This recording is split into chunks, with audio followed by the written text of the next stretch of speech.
विश्वानि देव सविता तुरितानि तारासु यद्भद्रं तन्नयासु। मंचासीन मेरे गुरुजी तो संस्कृत साहित्य के वेदों के प्रधान पंडित,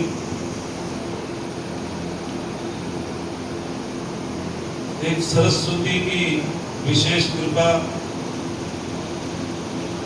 डॉक्टर भारतेंदु पांडे जी गुरुजी के सानिध्य में मुझे भी विद्या अध्ययन करने का अवसर मिला।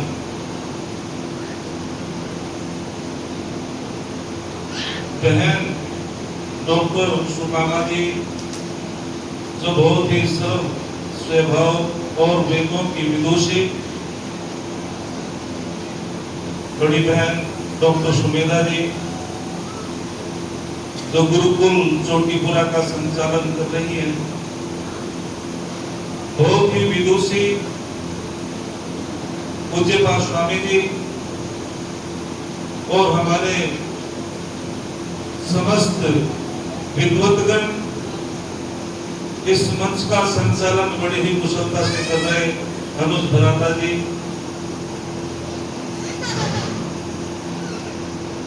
गुरुकुल की समस्त छात्राएं, आर्य बंधुओं, वंदनीय मातृ शक्ति, बहुत ही सुंदर प्रवचन सारगर्भित व्याख्यान अभी हम सुन रहे थे बहन जी के माध्यम से। थोड़ी सी बात मैं आपके बीच में रखता हूं।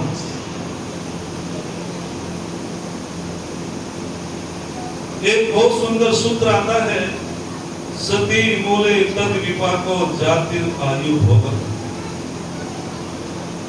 अर्थात जैसे जैसे व्यक्ति अपने कर्मों का कर्माशय इकट्ठा कर लेता है, जो कर्मों का मंडल होता है, जितने भी कर्म व्यक्ति अपने जीवन में करता है, उन्हीं के माध्यम से परमपिता परमात्मा तीन फल देता है। जैसे भी शुभ शुभ कर्म व्यक्ति करता है, नया आधार उसकी, वहां किसी की सिफारिश नहीं चलती है, वहां कोई रिश्वत नहीं चलती है, वह परमपिता परमात्मा न्यायकारी है। जैसा जैसा जीवात्मा कर्म करता है, उसी के आधार पर हमको फल भोगना पड़ता है। तो तीन फल परमपिता परमात्मा कर्मों के आधार से देता है, जाति आयु भोग। जो योगी पुरुष अपने कलेशों को दग्धपीठ कर देता है, अर्थात जैसे धान के ऊपर जो एक आवरण होता है, छिलका होता है, और उसको उतार करके यदि इसको अग्नि में भून दिया जाए तो वो फिर अंकुरित नहीं होता, क्योंकि उसकी अंकुरण क्षमता समाप्त हो जाती है। ठीक उसी प्रकार से जो योगी पुरुष होता है, वो अपने कलेशों को दग्धपीठ कर देता है, फिर दोबारा से अंकुरित नहीं होता है। जो अपने कलेशों को दग्धपीठ कर देता है, परमात्मा का सानिध्य प्राप्त कर लेता है, उस आत्मा को मोक्ष मिलता है। और जिसके कलेश बचे रहते हैं, वो उन्हें भोगने के लिए फिर दोबारा से आ जाता है। पुनरपि जननम पुनरपि मरणम पुनरपि जननी जठरे शयनम, बार बार जन्म होता रहता है, बार बार मरण होता रहता है। तब तक जब तक वो परमपिता परमात्मा का सानिध्य प्राप्त नहीं कर पाता, केवल्य को प्राप्त नहीं कर पाता, तब तक ये आवागमन के चक्र में आना ही पड़ेगा। ऋषि से पूछा गया दुख का कारण क्या है? महर्षि गौतम बहुत सुंदर उत्तर देते हैं। और उनसे पूछा गया कि कोई दुख नहीं जाता, लेकिन दुख आते हैं, सब सुख जाते हैं। तो ऋषि से पूछा गया दुख का कारण क्या है? बोले जन्म। जन्म का कारण क्या है? कि प्रवृत्ति। प्रवृत्ति का कारण क्या है? कि दोष। दोष का कारण क्या है? कि मिथ्या ज्ञान। अर्थात मिथ्या ज्ञान के नाश होने पर दोषों का नाश हो जाता है, दोषों के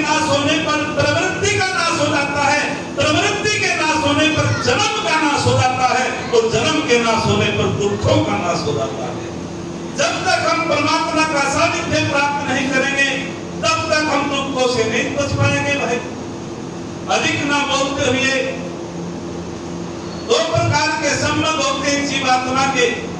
एक संसार से संबंध होता है, परमपिता परमात्मा से संबंध होता है। संसार से अनित्य संबंध होता है। अरे कोई नहीं चाहता मेरा पिता मुझे छोड़ करके चला जाए, कोई नहीं चाहता मेरी माता मुझे छोड़ करके चली जाए, कोई नहीं चाहता मेरा भाई मुझे छोड़ करके चला जाए। लेकिन ये अनित्य संबंध है, झुकने वाले संबंध है, उस समय के लिए है।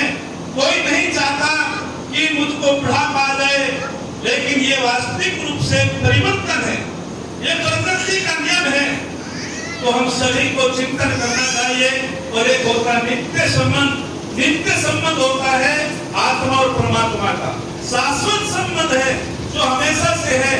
हम इस जन्म में हैं, अब भी परमपिता परमात्मा हमारे साथ है, अब से पहले भी। अर्थात परमपिता परमात्मा और आत्मा का नित्य संबंध होता है। हमें परमपिता परमात्मा की उपासना, उसको याद करना ही चाहिए। अरे पिता तो पिता होता है।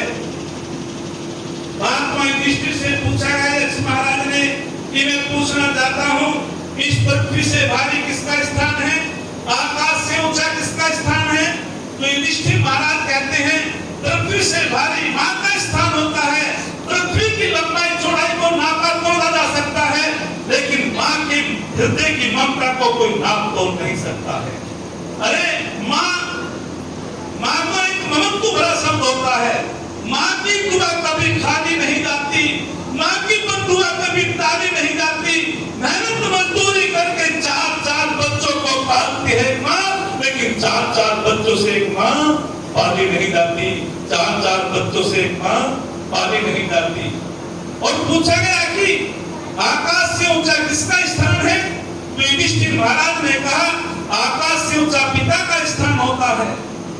अरे एक माता पिता चाहे गरीब कितने भी गरीब हो, वे पत्थर तोड़ करके मेहनत मजदूरी करके अपने बच्चों का पालन पोषण करते हैं, लेकिन कोई गरीब माता पिता अपने बच्चों को अनाथालय में नहीं छोड़ाता। और आज हम पढ़े लिखे, हमारे पास धन की कमी नहीं है, लेकिन आज हम पढ़े लिखे होकर के हम अपने माता पिता को वृद्धाश्रम में छोड़ाते हैं। अरे श्रवण कुमार के देश में क्या हो रहा है? ऐसी संपन्नता से तो वो विपन्नता ही अच्छी थी, आज दिशा और दशाहीन हो गया हमारा नौजवान। मैं अधिक न बोलते हुए इतना ही कहना चाहता हूँ कि जो अपने माता पिता की आज्ञाओं का पालन करता है वो समस्त तीर्थों को कर लेता है, और जो अपने माता पिता की आज्ञाओं का पालन नहीं करता है वो उसको कभी पुण्य नहीं मिल सकता है। परमात्मा के बाद में यदि किसी को देवता कहा, मातृदेवो भव, पितृदेवो भव, आचार्य देवो भव, वास्तविक रूप से हमारे ये देवता हैं, इनकी आज्ञाओं का पालन करना चाहिए। अरे अब तो बंटवारा कर लेते हैं, 15 दिन का बंटवारा कर लेते हैं। बड़ा बेटा कहता है 15 दिन खाना मैं खिलाऊंगा अपने माता पिता को, छोटा बेटा कहता है 15 दिन भोजन मैं खिलाऊंगा। और जब 31 दिन का महीना होता है न बड़ा बेटा पूछता है न छोटा बेटा पूछता है। अरे कहां चलेंगे हमारे संस्कार? जिसको प्यार पिता से है मां प्यारी सी है, जिसको प्यार पिता से है मां प्यारी सी है, वो सुपुत्र सुकुमार है। कर लो अपने माता पिता की सेवा, इन्हीं के चरणों में मथुरा काशी हरिद्वार है, इन्हीं के चरणों में मथुरा काशी हरिद्वार है। हम सभी को अपने माता पिता की आज्ञाओं का पालन करना चाहिए। जहां फूल खिलते हैं उसे उद्यान कहते हैं, जहां फूल चलते हैं उसे शमशान कहते हैं। जन्म और मृत्यु में 10 फर्क है इतना, इसे विराम कहते हैं, उसे विश्राम कहते हैं। चल बसा, ये चला भी जाता है, कर्मों के अनुसार बस जाता है, परमात्मा के सानिध्य में चला जाता है, वो ईश्वर की व्यवस्था होती है। हम सभी को सबसे बड़ा जो आश्चर्य बताया बहन जी ने वो मृत्यु है, लेकिन हम अपनी मृत्यु को भूल जाते हैं, परमपिता परमात्मा को भूल जाते हैं। ये सबसे बड़ा आश्चर्य होता है। जो अपनी मृत्यु को ईश्वर को याद करता है वो पाप से बच जाता है। अधिक न बोलते हुए मैं श्रद्धांजलि देता हूँ हमारे महर्षि रामपाल जी, जो उन्होंने यथा नाम तथा गुण, बहुत ही आध्यात्मिक पुरुष थे, जिन्होंने अपनी बेटियों को गुरुकुल में प्रवेश दिला करके एक वास्तविक कर्तव्यों का पालन किया, अपनी बेटियों को अच्छे संस्कार दिए और वे संस्कारों को लेकर के आज दोनों बेटियां, हमारी बहन मोहिनी आर्या जी हो, राधिका जी हो, दोनों बेटियों ने शिक्षा को ग्रहण करके, विद्या को ग्रहण करके एक बहुत ही अपने माता पिता का नाम रोशन कर रही हैं। मैं भी भ्राता के नाते आशीर्वाद देता हूं, आचार्य के नाते आप अपने पिता के उस पद चिन्हों पे चल करके उनके उस अधूरे वक्त को पूर्ण करने का काम करते रहना, यही सच्ची श्रद्धांजलि होती है, यही उनकी आत्माओं को शांति होगी, क्योंकि पुत्र और पुत्री अपने माता पिता का दूसरा रूप होते हैं। तो मैं निवेदन करना चाहता हूँ, परम पिता परमात्मा से प्रार्थना करूंगा, हे प्रभु आपको दुख सहन करने की क्षमता हो, दिवंगत आत्मा को शांति हो। इन्हीं शब्दों के साथ मैं अपनी वाणी को विराम देता हूँ। इति ओम सब।